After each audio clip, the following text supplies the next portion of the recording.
ਇਹ ਹਫ਼ਤਾਵਾਰ ਬਾਈਬਲ ਦਾ ਦਰਸੀ ਆਵਾਜ਼ ਪਲੇਨਫੀਲਡ Christian science church independent ਵੱਲੋਂ ਹੈ, ਜਿਹੜਾ ਨਿਊ ਜਰਜ਼ੀ ਅਮਰੀਕਾ ਵਿੱਚ ਹੈ। ਹੋਰ ਮਾਲੂਮਾਤ ਲਈ ਤੁਸੀਂ ਸਾਡੀ ਵੈਬਸਾਈਟ ਵੇਖੋ www.plainfieldcs.com। ਇਹ ਸਬਕ 12 ਮਈ 2024 ਐਤਵਾਰ ਦੇ ਦਿਨ ਹਫ਼ਤੇ ਦੇ ਅਖੀਰ ਉੱਤੇ ਤੁਹਾਡੇ ਪੜ੍ਹਨ ਲਈ ਤਿਆਰ ਕੀਤਾ ਗਿਆ ਹੈ।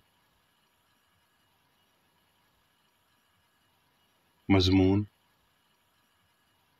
ਆਦਮ ਤੇ ਪਾਪੀ ਇਨਸਾਨ। ਸੁਨਹਿਰੀ ਮਤਨ: ਯੂਹੰਨਾ। ਤੁਹਾਡਾ ਨਵੇਂ ਸਿਰੇ ਤੋਂ ਜੰਮਣਾ ਜ਼ਰੂਰੀ ਹੈ। ਜਵਾਬੀ ਪੜ੍ਹਾਈ। ਇਫਸੀਓਂ: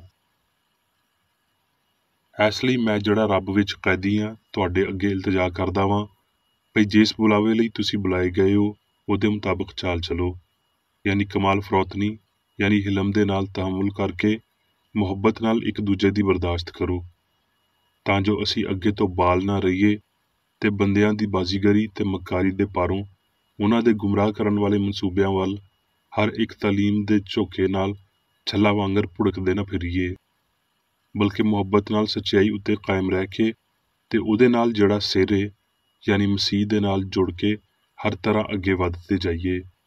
ਭਈ ਤੁਸੀਂ ਆਪਣੇ ਅਗਲੇ ਚਾਲ ਚੱਲਣ ਦੀ ਪੁਰਾਣੀ ਇਨਸਾਨੀਅਤ ਨੂੰ ਲਾ ਦਿਓ, ਜਿਹੜੀ ਫਰੇਬ ਦੀਆਂ ਸ਼ਹਿਵਤਾਂ ਦੇ ਪਾਰੋਂ ਖਰਾਬ ਹੁੰਦੀ ਜਾਂਦੀ ਏ, ਤੇ ਆਪਣੀ ਸਿਆਣ ਦੀ ਰੂਹਾਨੀ ਹਾਲਤ ਵਿੱਚ ਨਵੇਂ ਬਣਦੇ ਜਾਓ ਤੇ ਨਵੀਂ ਇਨਸਾਨੀਅਤ ਨੂੰ ਪਾ ਲਵੋ, ਜਿਹੜੀ ਰੱਬ ਦੇ ਮੁਤਾਬਕ ਰਾਸਤਬਾਜ਼ੀ ਤੇ ਪਾਕੀਜ਼ਗੀ ਵਿੱਚ ਪੈਦਾ ਕੀਤੀ ਗਈ ਏ।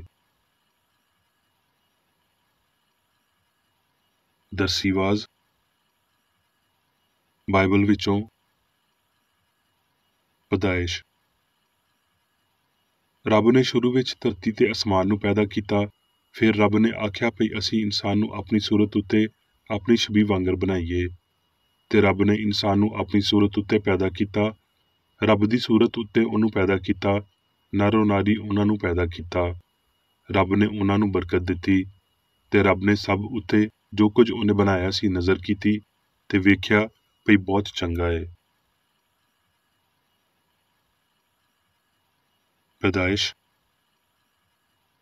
ਇਸ ਤਰ੍ਹਾਂ ਅਸਮਾਨ ਤੇ ਧਰਤੀ ਤੇ ਉਹਨਾਂ ਦੇ ਕੁੱਲ ਲਸ਼ਕਰ ਦਾ ਬਣਾਉਣਾ ਪੂਰਾ ਹੋਇਆ, ਬਲਕਿ ਧਰਤੀ ਤੋਂ ਕੋਰ ਉੱਠਦੀ ਸੀ ਤੇ ਸਾਰੀ ਧਰਤੀ ਨੂੰ ਸੈਰਾਬ ਕਰਦੀ ਸੀ। ਤੇ ਖੁਦਾਵੰਦ ਰੱਬ ਨੇ ਧਰਤੀ ਦੀ ਮਿੱਟੀ ਨਾਲ ਇਨਸਾਨ ਨੂੰ ਬਣਾਇਆ ਤੇ ਉਹਦੇ ਨਥਰਿਆਂ ਵਿੱਚ ਹਯਾਤੀ ਦਾ ਦਮ ਫੂਕਿਆ ਤੇ ਇਨਸਾਨ ਜਿਉਂਦੀ ਜਿੰਦ ਬਣਿਆ। ਯਸਾਇਆ। ਐ ਖੁਦਾਵੰਦ, ਤੂੰ ਹੀ ਮੇਰਾ ਰੱਬ ਏ, ਮੈਂ ਤੇਰੀ ਵਡਿਆਈ ਕਰਾਂਗਾ, ਤੇਰੇ ਨਾਂ ਦੀ ਸਤਾਇਸ਼ ਕਰਾਂਗਾ, ਕਿਉਂ ਜੇ ਤੂੰ ਅਜੀਬ ਕੰਮ ਕੀਤੇ ਨੇ। ਤੇ ਰੱਬੁਲ ਅਫਵਾਜ ਇਸ ਪਹਾੜ ਉੱਤੇ ਸਾਰੀਆਂ ਕੌਮਾਂ ਲਈ ਫਰਬਾ ਸ਼ੈਵਾਂ ਨਾਲ ਇੱਕ ਦਾਵਤ ਤਿਆਰ ਕਰੇਗਾ, ਬਲਕਿ ਇੱਕ ਦਾਵਤ ਤਿਲਛਟ ਉੱਤੋਂ ਨਿਤਰੀ ਹੋਈ ਮੈਂ ਨਾਲ, ਹਾਂ ਫਰਬਾ ਸ਼ੈਵਾਂ ਨਾਲ ਜਿਹੜੀਆਂ ਮਗਜ਼ ਵਾਲੀਆਂ ਹੋਣ, ਤੇ ਮੈਂ ਨਾਲ ਜਿਹੜੀ ਤਿਲਛਟ ਨਾਲੋਂ ਚੰਗੀ ਨਿਤਰੀ ਹੋਵੇ। ਤੇ ਉਹ ਇਸ ਪਹਾੜ ਉੱਤੇ ਇਸ ਪਰਦੇ ਨੂੰ ਜਿਹੜਾ ਸਾਰੇ ਲੋਕਾਂ ਉੱਤੇ ਡਿੱਗ ਪਿਆ ਹੈ ਤੇ ਉਸ ਨਕਾਬ ਨੂੰ ਜਿਹੜਾ ਸਾਰੀਆਂ ਕੌਮਾਂ ਉੱਤੇ ਲਮਕ ਰਿਹਾ ਏ ਦੂਰ ਕਰੇਗਾ। ਯੂਹੰਨਾ। ਇੱਕ ਬੰਦਾ ਯੂਹੰਨਾ ਨਾਂ ਦਾ ਆ ਗਿਆ, ਜਿਹੜਾ ਰੱਬ ਵੱਲੋਂ ਘੱਲਿਆ ਗਿਆ ਸੀ। ਇਹ ਗਵਾਹੀ ਲਈ ਆਇਆ ਭਈ ਨੂਰ ਦੀ ਗਵਾਹੀ ਦੇਵੇ, ਤਾਂ ਜੋ ਸਾਰੇ ਉਹਦੇ ਰਾਹੀਂ ਈਮਾਨ ਲਿਆਉਣ। ਉਹ ਆਪ ਤੇ ਨੂਰ ਨਹੀਂ ਸੀ, ਪਰ ਨੂਰ ਦੀ ਗਵਾਹੀ ਦੇਣ ਲਈ ਆਇਆ ਸੀ। ਅਸਲੀ ਨੂਰ ਜਿਹੜਾ ਹਰ ਬੰਦੇ ਨੂੰ ਰੌਸ਼ਨ ਕਰਦਾ ਏ, ਜੱਗ ਵਿੱਚ ਆਉਣ ਵਾਲਾ ਸੀ। ਉਹ ਜੱਗ ਵਿੱਚ ਸੀ ਤੇ ਜੱਗ ਉਹਦੇ ਰਾਹੀਂ ਬਣਿਆ, ਤੇ ਜੱਗ ਨੇ ਉਹਨੂੰ ਨਾ ਪਛਾਣਿਆ। ਉਹ ਆਪਣੇ ਘਰ ਆਇਆ ਤੇ ਉਹਦੇ ਆਪਣਿਆਂ ਨੇ ਉਹਨੂੰ ਕਬੂਲ ਨਾ ਕੀਤਾ, ਪਰ ਜਿੰਨਿਆਂ ਨੇ ਉਹਨੂੰ ਕਬੂਲ ਕੀਤਾ ਉਹਨੇ ਉਹਨਾਂ ਨੂੰ ਰੱਬ ਦੇ ਪੁੱਤਰ ਬਣਨ ਦਾ ਹੱਕ ਬਖਸ਼ਿਆ, ਯਾਨੀ ਉਹਨਾਂ ਨੂੰ ਜਿਹੜੇ ਉਹਦੇ ਨਾਂ ਉੱਤੇ ਈਮਾਨ ਲਿਆਉਂਦੇ ਨੇ। ਉਹ ਨਾ ਲਹੂ ਤੋਂ, ਨਾ ਬਦਨ ਦੀ ਖਾਹਿਸ਼ ਤੋਂ, ਨਾ ਇਨਸਾਨ ਦੇ ਇਰਾਦੇ ਤੋਂ, ਬਲਕਿ ਰੱਬ ਤੋਂ ਜੰਮੇ। ਯੂਹੰਨਾ। ਤੇ ਜਿੱਦਾਂ ਮੂਸਾ ਨੇ ਸੱਪ ਨੂੰ ਬੀਆਬਾਨ ਵਿੱਚ ਉੱਚਾ ਚੜ੍ਹਾਇਆ, ਉਸੇ ਤਰ੍ਹਾਂ ਜ਼ਰੂਰ ਏ ਭਈ ਇਬਨੇ ਆਦਮ ਵੀ ਉੱਚਾ ਚੜ੍ਹਾਇਆ ਜਾਵੇ, ਤਾਂ ਜੋ ਜਿਹੜਾ ਕੋਈ ਈਮਾਨ ਲਿਆਵੇ ਹਮੇਸ਼ਾ ਦੀ ਹਯਾਤੀ ਪਾਵੇ। ਕਿਉਂ ਜੇ ਰੱਬ ਨੇ ਜੱਗ ਨਾਲ ਅਜਿਹੀ ਮੁਹੱਬਤ ਰੱਖੀ ਭਈ ਉਹਨੇ ਆਪਣਾ ਇਕਲੌਤਾ ਪੁੱਤਰ ਦੇ ਦਿੱਤਾ, ਤਾਂ ਜੋ ਜਿਹੜਾ ਵੀ ਉਹਦੇ ਉੱਤੇ ਈਮਾਨ ਲਿਆਵੇ ਉਹ ਹਲਾਕ ਨਾ ਹੋਵੇ, ਬਲਕਿ ਹਮੇਸ਼ਾ ਦੀ ਹਯਾਤੀ ਪਾਵੇ। ਕਿਉਂ ਜੇ ਰੱਬ ਨੇ ਪੁੱਤਰ ਨੂੰ ਜੱਗ ਵਿੱਚ ਇਸ ਲਈ ਨਹੀਂ ਘੱਲਿਆ ਭਈ ਜੱਗ ਉੱਤੇ ਸਜ਼ਾ ਦਾ ਹੁਕਮ ਦੇਵੇ, ਬਲਕਿ ਇਸ ਲਈ ਭਈ ਜੱਗ ਉਹਦੇ ਪਾਰੋਂ ਮੁਕਤੀ ਪਾਵੇ। ਗ੍ਰੰਥੀਓ, ਇਸ ਲਈ ਅਸੀਂ ਇੰਜ ਦੀ ਆਸ ਕਰਕੇ ਬੜੀ ਜੁਰਤ ਨਾਲ ਬੋਲਦੇ ਹਾਂ ਤੇ ਮੂਸਾ ਵਾਂਗਰ ਨਹੀਂ ਆ, ਜਿਨੇ ਆਪਣੇ ਮੁਖੜੇ ਉੱਤੇ ਨਕਾਬ ਪਾਇਆ ਤਾਂ ਜੋ ਬਨੀ ਇਸਰਾਈਲ ਉਸ ਮਿਟਣ ਵਾਲੀ ਸ਼ੈ ਦੇ ਅੰਜਾਮ ਨੂੰ ਨਾ ਵੇਖ ਸਕਣ। ਪਰ ਉਹਨਾਂ ਦੇ ਖਿਆਲ ਨਿੱਤਰ ਗਏ, ਕਿਉਂ ਜੇ ਅੱਜ ਤੀਕਰ ਪੁਰਾਣੇ ਅਹਿਦਨਾਮੇ ਨੂੰ ਪੜ੍ਹਦਿਆਂ ਹੋਏ ਉਹਨਾਂ ਦੇ ਦਿਲਾਂ ਉੱਤੇ ਉਹੀ ਪਰਦਾ ਪਿਆ ਰਹਿੰਦਾ ਏ ਤੇ ਉਹ ਮਸੀਹ ਵਿੱਚ ਉੱਠ ਜਾਂਦਾ ਏ। ਪਰ ਅੱਜ ਤੀਕਰ ਜਦ ਕਦੀ ਮੂਸਾ ਦੀ ਕਿਤਾਬ ਪੜ੍ਹੀ ਜਾਂਦੀ ਏ ਤੇ ਉਹਨਾਂ ਦੇ ਦਿਲ ਉੱਤੇ ਪਰਦਾ ਪਿਆ ਰਹਿੰਦਾ ਏ, ਪਰ ਜਦ ਕਦੀ ਉਹਨਾਂ ਦਾ ਦਿਲ ਖੁਦਾਵੰਦ ਵੱਲ ਫਿਰੇ ਤੇ ਉਹ ਪਰਦਾ ਉੱਠ ਜਾਵੇਗਾ। ਤੇ ਉਹ ਖੁਦਾਵੰਦ ਰੂਹ ਏ, ਤੇ ਜਿੱਥੇ ਕਿਤੇ ਖੁਦਾਵੰਦ ਦਾ ਰੂਹ ਏ ਉੱਥੇ ਆਜ਼ਾਦੀ ਏ। ਪਰ ਜਦ ਅਸੀਂ ਸਾਰੇ ਦੇ ਸਾਰੇ ਬੇਨਕਾਬ ਮੁਖੜਿਆਂ ਤੋਂ ਖੁਦਾਵੰਦ ਦਾ ਜਲਾਲ ਇਸ ਤਰ੍ਹਾਂ ਮੁਨਕਸ ਹੁੰਦਾ ਏ ਜਿਵੇਂ ਸ਼ੀਸ਼ੇ ਵਿੱਚੋਂ, ਤੇ ਉਸ ਖੁਦਾਵੰਦ ਦੇ ਰਾਹੀਂ ਜਿਹੜਾ ਰੂਹ ਏ ਅਸੀਂ ਉਹਦੀ ਜਲਾਲੀ ਸੂਰਤ ਵਿੱਚ ਦਰਜਾ ਬਦਰਜਾ ਬਦਲਦੇ ਜਾਂਦੇ ਹਾਂ। ਰੋਮੀਓ, ਇਸ ਲਈ ਜਦੋਂ ਅਸੀਂ ਈਮਾਨ ਨਾਲ ਰਾਸਤਬਾਜ਼ ਠਹਿਰੇ ਤੇ ਰੱਬ ਦੇ ਨਾਲ ਆਪਣੇ ਖੁਦਾਵੰਦ ਯਿਸੂ ਮਸੀਹ ਦੇ ਰਾਹੀਂ ਸੁਲ੍ਹਾ ਰੱਖੀਏ, ਜਿਹਦੇ ਰਾਹੀਂ ਈਮਾਨ ਦੇ ਪਾਰੋਂ ਉਸ ਫਜ਼ਲ ਤੀਕਰ ਸਾਡੀ ਪਹੁੰਚ ਵੀ ਹੋਈ ਜਿਹਦੇ ਉੱਤੇ ਕਾਇਮ ਆ, ਤੇ ਰੱਬ ਦੇ ਜਲਾਲ ਦੀ ਆਸ ਉੱਤੇ ਫਖਰ ਕਰੀਏ। ਫਿਰ ਵੀ ਆਦਮ ਤੋਂ ਲੈ ਕੇ ਮੂਸਾ ਤੀਕਰ ਮੌਤ ਨੇ ਉਹਨਾਂ ਉੱਤੇ ਵੀ ਬਾਦਸ਼ਾਹੀ ਕੀਤੀ ਜਿਨ੍ਹਾਂ ਨੇ ਉਸ ਆਦਮ ਦੀ ਨਾਫਰਮਾਨੀ ਵਾਂਗਰ, ਜਿਹੜਾ ਆਉਣ ਵਾਲੇ ਦੀ ਮਿਸਾਲ ਸੀ, ਪਾਪ ਨਾ ਕੀਤਾ।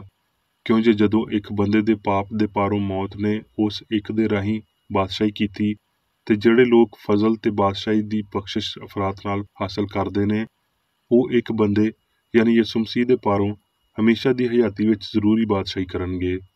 ਗਰਜ਼ ਜਿਵੇਂ ਇੱਕ ਪਾਪ ਦੇ ਪਾਰੋਂ ਉਹ ਫੈਸਲਾ ਹੋਇਆ ਜਿਹਦਾ ਨਤੀਜਾ ਸਾਰੇ ਬੰਦਿਆਂ ਦੀ ਸਜ਼ਾ ਦਾ ਹੁਕਮ ਸੀ, ਉਂਝ ਹੀ ਰਾਸਤਬਾਜ਼ੀ ਦੇ ਕੰਮ ਦੇ ਪਾਰੋਂ ਸਾਰੇ ਬੰਦਿਆਂ ਨੂੰ ਉਹ ਨੇਮਤ ਮਿਲੀ ਜਿਹਦੇ ਨਾਲ ਰਾਸਤਬਾਜ਼ ਠਹਿਰ ਕੇ ਹਯਾਤੀ ਪਾਣ। ਕਿਉਂ ਜੇ ਜਿਵੇਂ ਇੱਕ ਹੀ ਬੰਦੇ ਦੀ ਨਾਫਰਮਾਨੀ ਨਾਲ ਬਹੁਤ ਸਾਰੇ ਲੋਕੀ ਪਾਪੀ ਠਹਿਰੇ, ਉਂਝ ਹੀ ਇੱਕ ਦੀ ਨਾਫਰਮਾਨੀ ਨਾਲ ਬਹੁਤ ਸਾਰੇ ਲੋਕ ਰਾਸਤਬਾਜ਼ ਠਹਿਰਨਗੇ। ਤੇ ਵਿਚਾਲੇ ਸ਼ਰੀਅਤ ਆ ਮੌਜੂਦ ਹੋਈ ਤਾਂ ਜੋ ਪਾਪ ਬਹੁਤਾ ਹੋ ਜਾਵੇ, ਪਰ ਜਿੱਥੇ ਪਾਪ ਬਹੁਤਾ ਹੋਇਆ ਉੱਥੇ ਫਜ਼ਲ ਉਸ ਤੋਂ ਵੀ ਬਹੁਤਾ ਹੋਇਆ, ਤਾਂ ਜੋ ਜਿਵੇਂ ਪਾਪ ਨੇ ਮੌਤ ਦੇ ਪਾਰੋਂ ਬਾਦਸ਼ਾਹੀ ਕੀਤੀ, ਉਂਝ ਹੀ ਫਜ਼ਲ ਵੀ ਸਾਡੇ ਖੁਦਾਵੰਦ ਯਿਸੂ ਮਸੀਹ ਦੇ ਪਾਰੋਂ ਹਮੇਸ਼ਾ ਦੀ ਹਯਾਤੀ ਲਈ ਰਾਸਤਬਾਜ਼ੀ ਦੇ ਪਾਰੋਂ ਬਾਦਸ਼ਾਹੀ ਕਰੇ। ਗ੍ਰੰਥੀਓ, ਤੇ ਜਿਵੇਂ ਆਦਮ ਵਿੱਚ ਸਾਰੇ ਮਰਦੇ ਨੇ, ਉਸੇ ਤਰ੍ਹਾਂ ਮਸੀਹ ਵਿੱਚ ਸਭ ਜਿਉਂਦੇ ਕੀਤੇ ਜਾਣਗੇ। ਗ੍ਰੰਥੀਓ,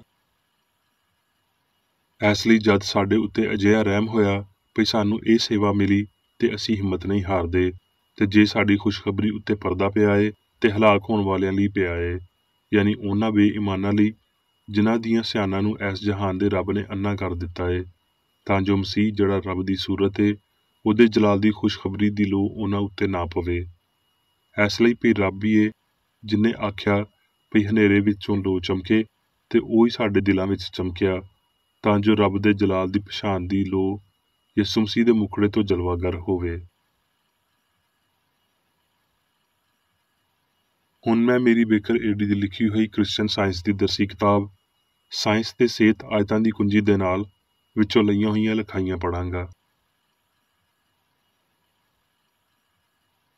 ਸਾਇੰਸ ਤੇ ਸਿਹਤ। ਹਸਤੀ ਦੀ ਅਸਲੀਅਤ ਤੇ ਤਰਤੀਬ ਨੂੰ ਉਹਦੀ ਸਾਇੰਸ ਵਿੱਚ ਫੜਨ ਲਈ ਉਹ ਸਭ ਕੁਝ ਜਿਹੜਾ ਅਸਲੀ ਏ ਉਹਦੇ ਇਲਾਹੀ ਅਸੂਲ ਦੇ ਤੌਰ ਤੇ ਤੁਹਾਨੂੰ ਰੱਬ ਦਾ ਤਸੱਵੁਰ ਕਰਨਾ ਸ਼ੁਰੂ ਕਰਨਾ ਚਾਹੀਦਾ ਏ। ਰੂਹ, ਹਯਾਤੀ, ਸੱਚਾਈ, ਪਿਆਰ, ਯਕਸਾਨੀਅਤ ਵਿੱਚ ਜੁੜ ਜਾਂਦੇ ਨੇ, ਤੇ ਇਹ ਸਾਰੇ ਰੱਬ ਦੇ ਰੂਹਾਨੀ ਨਾਂ ਨੇ। ਸਾਰਾ ਕੁਝ ਮਵਾਦ, ਜ਼ਹਾਨਤ, ਹਿਕਮਤ, ਹਸਤੀ, ਲਾਫਾਨੀਅਤ, ਵਜ੍ਹਾ ਤੇ ਅਸਰ ਰੱਬ ਨਾਲ ਤਾਲੁਕ ਰੱਖਦੇ ਨੇ। ਸਾਇੰਸ ਵਿੱਚ ਇਨਸਾਨ ਰੂਹ ਦੀ ਔਲਾਦ ਏ, ਉਹਦਾ ਨਸਬ ਸੋਨਾ, ਚੰਗਿਆਈ ਤੇ ਪਾਕੀਜ਼ਗੀ ਬਣਾਉਂਦੀ ਏ। ਉਹਦਾ ਅਸਲ ਬਸ਼ਰ ਵਾਂਗਰ ਵੈਸ਼ੀ ਫਿਤਰਤ ਵਿੱਚ ਨਹੀਂ ਏ, ਤੇ ਨਾ ਹੀ ਉਹ ਜ਼ਹਾਨਤ ਤਿਕਰ ਅਪਣਨ ਤੋਂ ਪਹਿਲਾਂ ਮਾਦੀ ਹਾਲਤਾਂ ਵਿੱਚੋਂ ਲੰਘਦਾ ਏ। ਰੂਹ ਉਹਦੀ ਹਸਤੀ ਦਾ ਪਹਿਲਾ ਤੇ ਅਸਲੀ ਮੰਬਾ ਏ, ਰੱਬ ਉਹਦਾ ਪਿਓ ਏ, ਤੇ ਹਯਾਤੀ ਉਹਦੀ ਹਸਤੀ ਦਾ ਕਾਨੂੰਨ ਏ। ਫਾਨੀ ਸਿਆਣ ਮਾਦੀ ਨੂੰ ਰੂਹਾਨੀ ਵਿੱਚ ਬਦਲ ਦੇਵੇਗੀ, ਤੇ ਫਿਰ ਇਨਸਾਨ ਦੀ ਅਸਲੀ ਖੁਦੀ ਨੂੰ ਗਲਤੀ ਦੀ ਫਾਨੀਅਤ ਨਾਲ ਰਿਹਾ ਕਰਨ ਲਈ ਠੀਕ ਕਰੇਗੀ। ਫਾਨੀ ਲੋਕ ਗੈਰ ਫਾਨੀਆਂ ਵਾਂਗਰ ਰੱਬ ਦੀ ਸੂਰਤ ਉੱਤੇ ਨਹੀਂ ਬਣਾਏ ਗਏ, ਬਲਕਿ ਲਾਮਹਿਦੂਦ ਰੂਹਾਨੀ ਹਸਤੀ ਵਾਂਗਰ ਫਾਨੀ ਜ਼ਮੀਰ ਅਖੀਰੀ ਸਾਇੰਸ ਦੀ ਅਸਲੀਅਤ ਨੂੰ ਮੰਨੇਗਾ ਤੇ ਗਾਇਬ ਹੋ ਜਾਵੇਗਾ, ਤੇ ਹਸਤੀ ਦੀ ਕਾਮਲ ਤੇ ਹਮੇਸ਼ਾ ਕਾਇਮ ਰਹਿਣ ਵਾਲੀ ਸਿਆਣ ਸਾਹਮਣੇ ਆਵੇਗੀ। ਸਾਇੰਸ ਉਸ ਲਾਫਾਨੀ ਇਨਸਾਨ ਦੇ ਜਲਾਲੀ ਇਮਕਾਨ ਨੂੰ ਜ਼ਾਹਿਰ ਕਰਦੀ ਏ ਜਿਹੜਾ ਹਮੇਸ਼ਾ ਲਈ ਫਾਨੀ ਹਿੱਸਾਂ ਵੱਲ ਲਾਮਹਿਦੂਦ ਹੁੰਦਾ ਏ। ਮਸੀਹ ਦੇ ਅੰਦਰ ਮਸੀਹਾਈ ਦੇ ਅਨਸਰ ਨੇ ਉਹਨੂੰ ਰਾਹ ਵਿਖਾਉਣ ਵਾਲਾ, ਸੱਚਾਈ ਤੇ ਹਯਾਤੀ ਬਣਾਇਆ।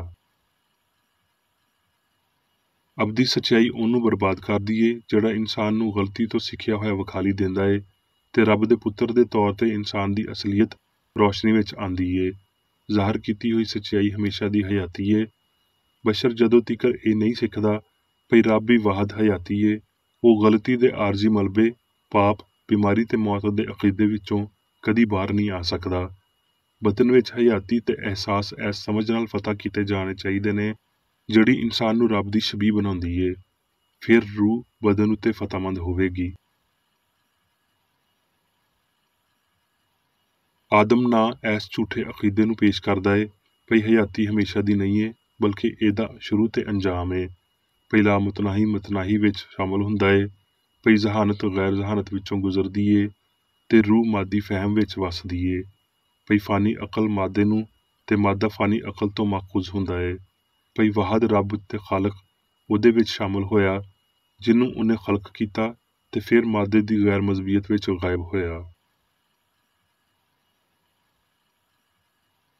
ਆਦਮ ਜਿਵੇਂ ਕਲਾਮ ਵਿੱਚ ਮਿੱਟੀ ਤੋਂ ਬਣਿਆ ਹੋਇਆ ਪੇਸ਼ ਕੀਤਾ ਗਿਆ ਏ, ਇਨਸਾਨੀ ਸਿਆਣ ਤੋਂ ਇੱਕ ਘਟੀਆ ਸ਼ੈ ਏ। ਆਦਮ ਵਾਂਗਰ ਮਾਦੀ ਹਿੱਸਾਂ ਜਿਹੜੀਆਂ ਮਾਦੇ ਤੋਂ ਜੰਮਦੀਆਂ ਨੇ ਤੇ ਮਿੱਟੀ ਵਿੱਚ ਪਰਤ ਕੇ ਜਾਂਦੀਆਂ ਨੇ, ਗੈਰ ਜ਼ਹੀਨ ਸਾਬਤ ਹੋਈਆਂ ਨੇ। ਜਿਵੇਂ ਉਹ ਅੰਦਰ ਆਉਂਦੀਆਂ ਨੇ ਉਂਝ ਹੀ ਬਾਹਰ ਜਾਂਦੀਆਂ ਨੇ, ਕਿਉਂ ਜੇ ਉਹ ਹਲੇ ਵੀ ਹਸਤੀ ਦੀਆਂ ਗਲਤੀਆਂ ਨੇ, ਸਚਾਈ ਨਹੀਂ। ਪੈਦਾਇਸ਼ 2 ਬਾਬ 6 ਆਇਤ। ਬਲਕਿ ਧਰਤੀ ਤੋਂ ਕੋਰ ਉੱਠਦੀ ਸੀ ਤੇ ਸਾਰੀ ਧਰਤੀ ਨੂੰ ਸੈਰਾਬ ਕਰਦੀ ਸੀ। ਇਲਾਹੀ ਤਖਲੀਕ ਦੀ ਸਾਇੰਸ ਤੇ ਸੱਚਾਈ ਨੂੰ ਪਹਿਲਾਂ ਤੋਂ ਪੇਸ਼ ਕੀਤੀਆਂ ਹੋਈਆਂ ਆਇਤਾਂ ਵਿੱਚ ਬਿਆਨ ਕੀਤਾ ਜਾ ਚੁੱਕਿਆ ਹੈ, ਤੇ ਹੁਣ ਮੁਖਾਲਫ ਗਲਤੀ ਤਖਲੀਕ ਦਾ ਇੱਕ ਮਾਦੀ ਮੰਜ਼ਰ ਪੇਸ਼ ਕੀਤਾ ਜਾਣਾ ਹੈ। ਪੈਦਾਇਸ਼ ਦੇ 2 ਬਾਬ ਵਿੱਚ ਰੱਬ ਤੇ ਕਾਇਨਾਤ ਦੇ ਐਸ ਮਾਦੀ ਨਜ਼ਰੀਏ ਦਾ ਬਿਆਨ ਮਿਲਦਾ ਹੈ, ਉਹ ਬਿਆਨ ਜਿਹੜਾ ਜਿਵੇਂ ਪਹਿਲੇ ਹੀ ਰਿਕਾਰਡ ਹੋਈ ਸਾਇੰਸੀ ਸੱਚਾਈ ਦੇ ਬਿਲਕੁਲ ਉਲਟ ਹੈ। ਪਹਿਲਾ ਰਿਕਾਰਡ ਸਾਰੀ ਤਾਕਤ ਤੇ ਹੁਕਮਰਾਨੀ ਰੱਬ ਨੂੰ ਦੇ ਦਿੰਦਾ ਹੈ ਤੇ ਇਨਸਾਨ ਨੂੰ ਰੱਬ ਦੀ ਕਾਮਲੀਅਤ ਤੇ ਕੂਵਤ ਨਾਲ ਸ਼ਬੀਹ ਦਿੰਦਾ ਹੈ। ਦੂਜਾ ਰਿਕਾਰਡ ਇਨਸਾਨ ਨੂੰ ਬਦਲਣ ਦੇ ਕਾਬਲ ਤੇ ਲਾਫਾਨੀ ਆਪਣੇ ਦੇਵਤਾ ਤੋਂ ਵੱਖ ਹੋਣ ਦੇ ਤੌਰ ਤੇ ਆਪਣੇ ਹੀ ਮਦਾਰ ਵਿੱਚ ਘੁੰਮਦਾ ਹੋਇਆ ਲਿਖਦਾ ਹੈ। ਵਜੂਦੀਅਤ ਨੂੰ ਅਲੂਹੀਅਤ ਤੋਂ ਵੱਖਰਾ ਸਾਇੰਸ ਨਾਮੁਮਕਿਨ ਦੇ ਤੌਰ ਤੇ ਵਾਜ਼ਿਆ ਕਰਦੀ ਹੈ। ਮਾਦੇ ਦੀਆਂ ਮਖਲੂਕਾਂ ਕੋਰ ਜਾਂ ਝੂਠੇ ਦਾਅਵੇ ਜਾਂ ਪੁਰਸਰਾਰੀਅਤ ਤੋਂ ਜੰਮਦੀਆਂ ਨੇ, ਨਾ ਕਿ ਅਸਮਾਨ ਜਾਂ ਉਸ ਸਮਝ ਤੋਂ ਜੰਮਦੀਆਂ ਨੇ ਜਿਹੜੀ ਰੱਬ ਸੱਚ ਤੇ ਝੂਠ ਦੇ ਵਿਚਾਲੇ ਖੜੀ ਕਰਦਾ ਏ। ਗਲਤੀ ਵਿੱਚ ਹਰ ਸ਼ੈ ਹੇਠੋਂ ਆਉਂਦੀ ਏ, ਉੱਤੋਂ ਨਹੀਂ। ਸਭ ਕੁਝ ਜ਼ਰੂਰ ਦੇ ਪਰਛਾਵੇਂ ਦੀ ਬਜਾਏ ਮਾਦੀ ਅਫਸਾਨਾ ਏ। ਮਸ਼ਹੂਰ ਇਲਾਹੀਅਤ ਇਨਸਾਨ ਦੀ ਤਾਰੀਖ ਦੇ ਬਾਰੇ ਸਮਝਦੀ ਏ ਭਈ ਜਿਵੇਂ ਇਨਸਾਨ ਨੇ ਮਾਦੀ ਤੌਰ ਤੇ ਠੀਕ ਸ਼ੁਰੂ ਕੀਤਾ ਹੋਵੇ, ਪਰ ਉਹ ਛੇਤੀ ਨਾਲ ਜ਼ੇਨੀ ਪਾਪ ਵਿੱਚ ਪੈ ਗਿਆ, ਜਦ ਕਿ ਜ਼ਾਹਰ ਕੀਤਾ ਗਿਆ ਮਜ਼ਹਬ ਸਿਆਣ ਦੀ ਸਾਇੰਸ ਤੇ ਉਹਦੀਆਂ ਸ਼ਕਲਾਂ ਦਾ ਪ੍ਰਚਾਰ ਕਰਦਾ ਏ ਭਈ ਜਿਵੇਂ ਉਹ ਪੁਰਾਣੇ ਅਹਿਦਨਾਮੇ ਦੇ ਪਹਿਲੇ ਬਾਬ ਨਾਲ ਤਾਲੁਕ ਰੱਖਦੇ ਨੇ, ਜਦ ਰੱਬ ਯਾਨੀ ਸਿਆਣ ਨੇ ਆਖਿਆ ਤੇ ਉਹ ਹੋ ਗਿਆ। ਜੋ ਕੁਝ ਵੀ ਇਨਸਾਨ ਦੇ ਪਾਪ ਜਾਂ ਰੱਬ ਦੇ ਮੁਖਾਲਫ ਜਾਂ ਰੱਬ ਦੀ ਗੈਰ ਮੌਜੂਦਗੀ ਵੱਲ ਇਸ਼ਾਰਾ ਕਰਦਾ ਏ, ਉਹ ਆਦਮ ਦਾ ਸੁਫਨਾ ਏ ਜਿਹੜਾ ਨਾ ਹੀ ਸਿਆਣ ਏ ਤੇ ਨਾ ਇਨਸਾਨ ਏ, ਕਿਉਂ ਜੇ ਇਹ ਪਿਓ ਦਾ ਇਕਲੌਤਾ ਨਹੀਂ ਏ। ਆਦਮ ਉਹ ਮਿਸਾਲੀ ਇਨਸਾਨ ਨਹੀਂ ਸੀ ਜਿਹਦੇ ਪਾਰੋਂ ਧਰਤੀ ਨੂੰ ਬਰਕਤ ਦਿੱਤੀ ਗਈ ਸੀ। ਮਿਸਾਲੀ ਇਨਸਾਨ ਆਪਣੇ ਵੇਲੇ ਉੱਤੇ ਜ਼ਾਹਰ ਕੀਤਾ ਗਿਆ ਤੇ ਉਹਨੂੰ ਯਿਸੂ ਮਸੀਹ ਦੇ ਤੌਰ ਤੇ ਜਾਣਿਆ ਜਾਂਦਾ ਸੀ। ਸੱਚਾਈ ਦੇ ਇਨਫਰਾਦੀ ਨਮੂਨੇ ਦੇ ਤੌਰ ਤੇ ਯਿਸੂ ਮਸੀਹ ਰਬੂਨੀ ਗਲਤੀ ਤੇ ਸਾਰੇ ਪਾਪ, ਬਿਮਾਰੀ ਤੇ ਮੌਤ ਨੂੰ ਰੱਦ ਕਰਨ ਆਇਆ ਤਾਂ ਜੋ ਸੱਚਾਈ ਤੇ ਹਯਾਤੀ ਦੀ ਰਾਹ ਹਮਵਾਰ ਕਰੇ। ਰੂਹ ਦੇ ਫਲਾਂ ਤੇ ਮਾਦੀ ਫਹਿਮ, ਸੱਚਾਈ ਤੇ ਗਲਤੀ ਦੇ ਵਿਚਕਾਰ ਫਰਕ ਨੂੰ ਵਾਜ਼ਿਆ ਕਰਦਿਆਂ ਹੋਏ ਇਹ ਨਮੂਨਾ ਯਿਸੂ ਦੀ ਪੂਰੀ ਜ਼ਮੀਨੀ ਹਯਾਤੀ ਦੇ ਦੌਰਾਨ ਜ਼ਾਹਰ ਹੁੰਦਾ ਰਿਹਾ। ਰੱਬ ਦੇ ਲੋਕਾਂ ਦੇ ਬਾਰੇ ਨਾ ਕਿ ਇਨਸਾਨ ਦੇ ਬੱਚਿਆਂ ਦੇ ਬਾਰੇ ਗੱਲ ਕਰਦਿਆਂ ਹੋਏ ਯਿਸੂ ਨੇ ਆਖਿਆ, ਰੱਬ ਦੀ ਬਾਦਸ਼ਾਹੀ ਤੁਹਾਡੇ ਵਿਚਕਾਰ ਏ, ਯਾਨੀ ਸੱਚਾਈ ਤੇ ਪਿਆਰ ਅਸਲੀ ਇਨਸਾਨ ਉੱਤੇ ਹੁਕੂਮਤ ਕਰਦੀ ਏ, ਇਹ ਜ਼ਾਹਰ ਕਰਦਿਆਂ ਹੋਏ ਭਈ ਇਨਸਾਨ ਰੱਬ ਦੀ ਸੂਰਤ ਉੱਤੇ ਬੇਗੁਨਾਹ ਤੇ ਅਬਦੀ ਏ। ਉਸ ਕਾਮਲ ਬੰਦੇ ਵਿੱਚ ਮੁਕਤੀਦਾਤਾ ਨੇ ਰੱਬ ਦੀ ਆਪਣੀ ਸ਼ਬੀਹ ਤੇ ਸੂਰਤ ਨੂੰ ਵੇਖਿਆ ਤੇ ਇਨਸਾਨ ਦੇ ਐਸ ਠੀਕ ਨਜ਼ਰੀਏ ਨੇ ਬਿਮਾਰੀ ਨੂੰ ਠੀਕ ਕੀਤਾ। ਇਸ ਲਈ ਯਿਸੂ ਨੇ ਤਾਲੀਮ ਦਿੱਤੀ ਭਈ ਰੱਬ ਬਰਕਰਾਰ ਤੇ ਆਲਮਗੀਰ ਏ ਤੇ ਇਹ ਭਈ ਇਨਸਾਨ ਪਾਕ ਤੇ ਮੁਕੱਦਸ ਏ। ਜਦੋਂ ਅਸੀਂ ਸਾਇੰਸ ਵਿੱਚ ਇਹ ਸਿੱਖ ਲੈਂਦੇ ਹਾਂ ਭਈ ਅਸੀਂ ਕਾਮਲ ਕਿਵੇਂ ਬਣੀਏ, ਜਿਵੇਂ ਸਾਡਾ ਅਸਮਾਨੀ ਪਿਓ ਕਾਮਲ ਏ, ਤੇ ਸੋਚ ਜਦੀਦ ਤੇ ਸਿਹਤਮੰਦ ਰਾਵਾਂ ਵੱਲ ਲਾਫਾਨੀ ਸ਼ੈਵਾਂ ਦੀ ਫਿਕਰਮੰਦੀ ਵੱਲ ਮੁੜ ਜਾਂਦੀ ਏ ਤੇ ਹਮ ਆਂਗ ਇਨਸਾਨ ਦੇ ਨਾਲ ਨਾਲ ਸੰਸਾਰ ਦੇ ਅਸੂਲ ਦੀ ਮਾਦੀਅਤ ਤੋਂ ਦੂਰ ਹੋ ਜਾਂਦੀ ਏ। ਮਾਦੀਅਤ ਦੇ ਰੂਹਾਨੀ ਮੁਖਾਲਫ ਦੇ ਫਹਿਮ ਦੇ ਰਾਹੀਂ ਇੱਥੇ ਤੀਕਰ ਪਈ ਮਸੀਹ ਸੱਚਾਈ ਦੇ ਰਾਹੀਂ ਇਨਸਾਨ ਉਸ ਜੰਨਤ ਦੇ ਬੂਹੇ ਇਲਾਹੀ ਸਾਇੰਸ ਦੀ ਕੁੰਜੀ ਦੇ ਨਾਲ ਦੁਬਾਰਾ ਖੋਲੇਗਾ ਜਿਹਨੂੰ ਇਨਸਾਨੀ ਅਕੀਦਿਆਂ ਨੇ ਬੰਦ ਕਰ ਦਿੱਤਾ ਹੈ, ਤੇ ਉਹ ਆਪਣੇ ਆਪ ਨੂੰ ਬੇਗੁਨਾਹ, ਨੇਕ, ਪਾਕ ਤੇ ਆਜ਼ਾਦ ਪਾਏਗਾ। ਆਪਣੀ ਹਯਾਤੀ ਜਾਂ ਮੌਸਮ ਦੇ ਇਮਕਾਨਾਂ ਲਈ ਜੰਤਰੀ ਤੋਂ ਸਲਾਹ ਲੈਣ ਦੀ ਲੋੜ ਨੂੰ ਮਹਿਸੂਸ ਨਾ ਕਰਦਿਆਂ ਹੋਏ ਇਹ ਜਾਣਨ ਲਈ ਭਈ ਉਹਦੇ ਵਿੱਚ ਕਿੰਨੀ ਕੁ ਇਨਸਾਨੀਅਤ ਏ, ਦਿਮਾਗੀ ਇਲਮਾਂ ਦੀ ਪੜ੍ਹਾਈ ਕਰਨ ਦੀ ਲੋੜ ਨੂੰ ਮਹਿਸੂਸ ਨਾ ਕਰਦਿਆਂ ਹੋਏ। ਹੁਣ ਮੈਂ ਮੇਰੀ ਬੇਕਰ ਏਡੀ ਵੱਲੋਂ ਚਰਚ ਮੈਨੂਅਲ ਵਿੱਚ ਦਿੱਤੇ ਹੋਏ ਰੋਜ਼ਾਨਾ ਦੇ 3 ਫਰਜ਼ ਪੜਾਂਗਾ। ਰੋਜ਼ਾਨਾ ਦੀ ਦੁਆ। ਇਸ ਚਰਚ ਦੇ ਹਰ ਰੁਕਨ ਦਾ ਇਹ ਫਰਜ਼ ਹੈ ਭਈ ਉਹ ਹਰ ਰੋਜ਼ ਦੁਆ ਕਰੇ, ਤੇਰੀ ਬਾਦਸ਼ਾਹੀ ਆਵੇ, ਇਲਾਹੀ ਸੱਚਾਈ, ਹਯਾਤੀ ਤੇ ਪਿਆਰ ਦੀ ਸਲਤਨਤ ਮੇਰੇ ਅੰਦਰ ਕਾਇਮ ਹੋਵੇ ਤੇ ਸਾਰੇ ਪਾਪ ਮੈਥੋਂ ਨਿਕਲ ਜਾਣ ਤੇ ਤੇਰਾ ਕਲਾਮ ਸਾਰੇ ਇਨਸਾਨਾਂ ਦੇ ਪਿਆਰ ਨੂੰ ਵਧਾਵੇ ਤੇ ਉਹਨਾਂ ਉੱਤੇ ਹਕੂਮਤ ਕਰੇ। ਮਕਸਦਾਂ ਤੇ ਕੰਮਾਂ ਦਾ ਇੱਕ ਅਸੂਲ। ਨਾ ਕੋਈ ਮੁਖਾਲਫਤ ਤੇ ਨਾ ਕੋਈ ਜ਼ਾਤੀ ਤਾਲੁਕ ਮਾਦਰੀ ਚਰਚ ਦੇ ਕਿਸੇ ਰੁਕਨ ਦੇ ਮਕਸਦਾਂ ਜਾਂ ਕੰਮਾਂ ਉੱਤੇ ਅਸਰ ਕਰਨੇ ਚਾਹੀਦੇ। ਸਾਇੰਸ ਵਿੱਚ ਬਸ ਇਲਾਹੀ ਪਿਆਰ ਹੀ ਹਕੂਮਤ ਕਰਦੀ ਏ ਤੇ ਇੱਕ ਮਸੀਹੀ ਸਾਇੰਸਦਾਨ ਪਾਪ ਨੂੰ ਰੱਦ ਕਰਦਿਆਂ ਹੋਏ ਸੁੱਚੀ ਭਰਾਬੰਦੀ, ਖੈਰਾਤ ਪਸੰਦੀ ਤੇ ਮਾਫੀ ਨਾਲ ਪਿਆਰ ਦੀਆਂ ਮਿੱਠੀਆਂ ਸੱਚਾਈਆਂ ਦਾ ਪਰਛਾਵਾਂ ਬਣਦਾ ਏ। ਇਸ ਚਰਚ ਦੇ ਸਾਰੇ ਰੁਕਨਾਂ ਨੂੰ ਸਾਰੇ ਪਾਪਾਂ ਤੋਂ, ਗਲਤ ਤਰ੍ਹਾਂ ਦੀਆਂ ਪੇਸ਼ਨਗੋਈਆਂ, ਮੁਨਸਫੀਆਂ, ਮੁਜ਼ਮਤਾਂ, ਸਲਾਹਾਂ, ਗਲਤ ਅਸਰਾਂ ਨੂੰ ਲੈਣ ਤੇ ਗਲਤ ਅਸਰ ਦੇਣ ਤੋਂ ਆਜ਼ਾਦ ਰਹਿਣ ਲਈ ਹਰ ਰੋਜ਼ ਖਿਆਲ ਰੱਖਣਾ ਚਾਹੀਦਾ ਏ ਤੇ ਦੁਆ ਕਰਨੀ ਚਾਹੀਦੀ ਏ। ਫਰਜ਼ ਲਈ ਚੁਸਤੀ। ਇਸ ਚਰਚ ਦੇ ਹਰ ਰੁਕਨ ਦਾ ਇਹ ਫਰਜ਼ ਏ ਭਈ ਉਹ ਹਰ ਰੋਜ਼ ਜਾਰਹਾਨਾ ਜ਼ਹਿਨੀ ਸਲਾਮਾਂ ਦੇ ਖਿਲਾਫ ਆਪਣੇ ਆਪ ਨੂੰ ਤਿਆਰ ਰੱਖੇ ਤੇ ਰੱਬ, ਆਪਣੇ ਕਾਇਦ ਤੇ ਇਨਸਾਨਾਂ ਲਈ ਆਪਣੇ ਫਰਜ਼ਾਂ ਨੂੰ ਨਾ ਕਦੀ ਭੁੱਲੇ ਤੇ ਨਾ ਕਦੀ ਨਜ਼ਰਅੰਦਾਜ਼ ਕਰੇ। ਉਹਦੇ ਕੰਮਾਂ ਦੇ ਰਾਹੀਂ ਉਹਦਾ ਇਨਸਾਫ ਹੋਵੇਗਾ, ਉਹ ਬੇਕਸੂਰ ਜਾਂ ਕਸੂਰਵਾਰ ਹੋਵੇਗਾ।